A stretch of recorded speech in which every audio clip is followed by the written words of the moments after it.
Hey y'all, welcome to my channel or welcome back. I'm Joche and I'm your go-to girl for all things real. Today I'm sharing a few cons about working from home. If you missed part 1 of this video, I shared 5 things that I love about working from home, but it wouldn't be like me if I didn't keep it real and share the bad side of it as well. I have a little list down here, so if you see me glance, it's because I'm trying to make sure I'm on track so the video is not too long. Be sure to hit that thumbs up button, subscribe, comment below to share to help the viewers that want to know more if they're considering taking this shift in their career journey. The first thing that I noticed working from home full-time is that it is harder to network with people outside of your immediate team. When you work in the office, it is easy to get in touch with people because you are able to walk around the building. You have that flexibility to walk over to different parts of the office. There's a cafeteria or a break room. You're gonna see different people.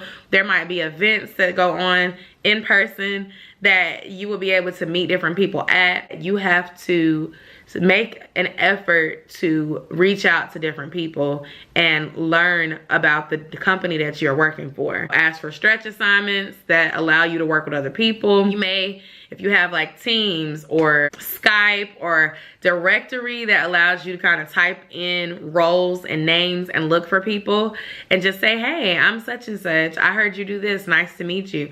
You have to kind of make an intentional effort to meet different people outside of your team and even within your team if your team is large. A good pro tip there also is to make a LinkedIn page and update your LinkedIn and connect with people that you went to school with, people that you work with, and people that have roles at other companies that are similar to what you do at your company. That is a great way to virtually connect with other people that work with you but work outside so that you can continue to network and build strong relationships, because that is super important for any career that you choose. Make sure you build relationships along the way. It will help you get to where you go.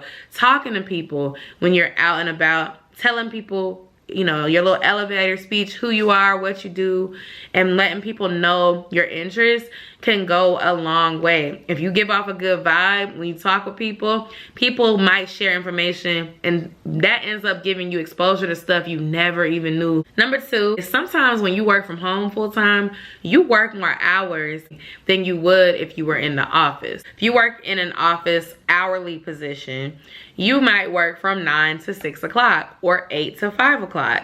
So when you clock in at 8, you clock out for your lunch at a specific time, you clock out at 5, you are done for the day. When you work from home and you are an hourly associate, I will say it is very similar because you're still hourly, so you are expected to clock in, clock out.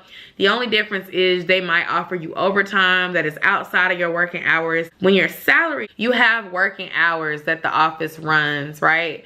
And when you go home, it's typically expected that you're not going to respond to things or check in with things until the next day. You might glance at your email or you might glance at your work phone if you have one. But 9 times out of 10, you don't feel like you have to because you worked in that office that day and you're done. Sometimes when you work from home, people reach out to you after respective working hours. So it is a good practice that you respect people's time, and like let's say after 6 o'clock or after 7 o'clock, you're not expected to answer something that came through that late. You would get to it the next day. But sometimes there is this pressure to perform and to get to people quickly because you're at your house. So you just have to learn how to find that balance and manage expectations. Some people will put like in their signature, their email, their working hours.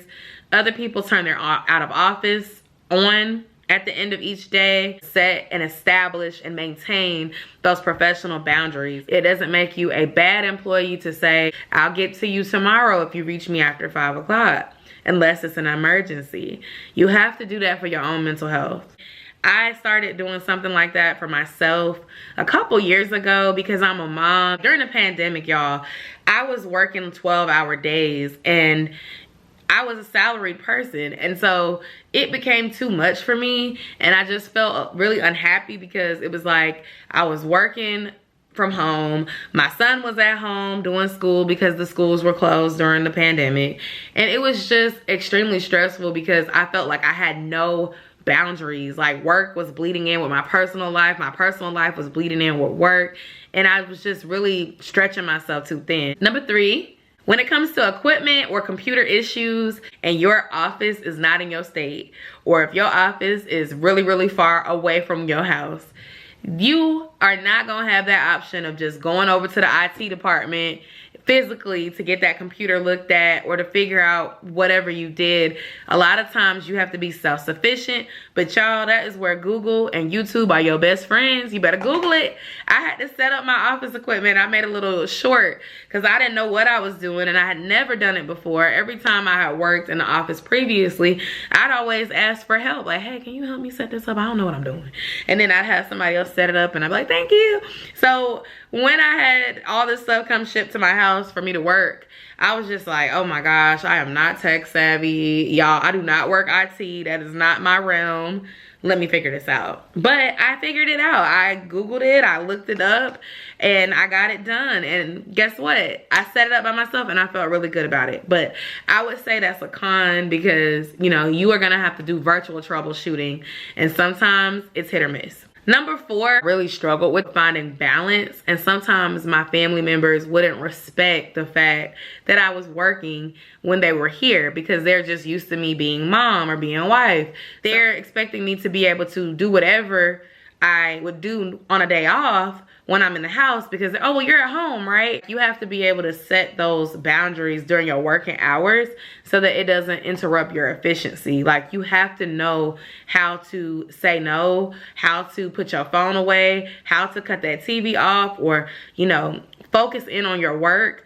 Otherwise, it all bleeds in together. Like, people are expecting you to be a housewife when you're actually not a housewife. You're a working wife. You work from home. Being a stay-at-home mom is not the same as being a work-from-home mom. And once you find that balance, things get easier. You have to be able to set boundaries with your employer when you work and when you don't. And you have to set boundaries within the people in your home as well. That way, you don't end up feeling like you're underperforming at work or underperforming when it comes to your at-home duties. But overall, y'all, working from home has been a really good experience for me. I love to hear your things that you don't like about working from home, as well as the things that you do like. Be sure to check out part 1 if you missed it, and I'll see y'all in my next video. Thank y'all so much for watching. Bye.